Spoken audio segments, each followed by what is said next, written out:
That's interesting. Well, let me wrap it up with a question that I always like to ask people because I think it's a good one.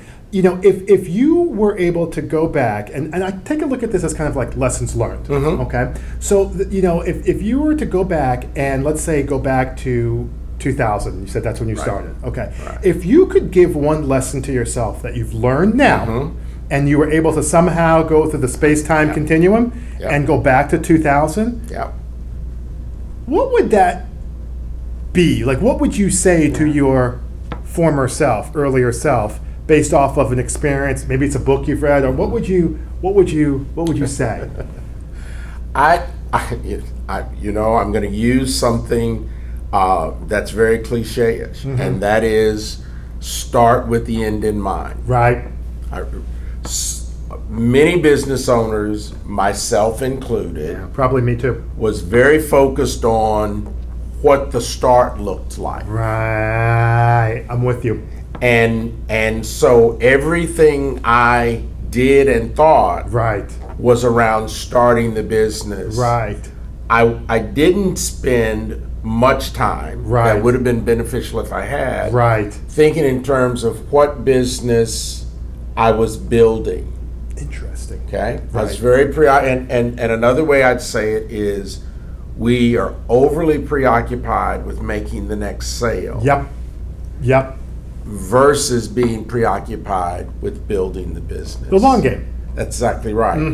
And what happens is we think they're the same thing. And they're not. They absolutely And sometimes are not. they're mutually exclusive. That's exactly right. Sales is an operational thing. Right. It's another transaction in the business. Right.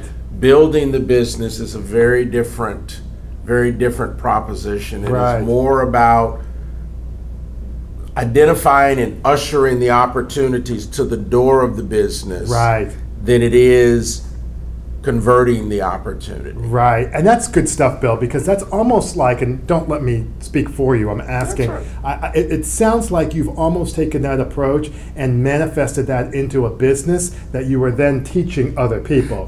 That is true. You know, the whole Team Nimbus businesses revolves around what we call the Team Nimbus client acquisition system, or the Woodpile system.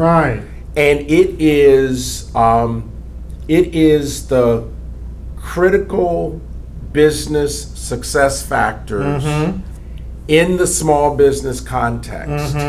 Okay, and that's exactly right. I mean, that's the model I work with all of my clients on and around, and most of them come to me and they think that what I'm going to call the sales funnel, sales process, is the entire spectrum of client acquisition.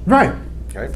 And so I work with them around I'm going to call it a more comprehensive, but still small business model that captures and accounts for all of what it takes to acquire clients and as a result to build a business.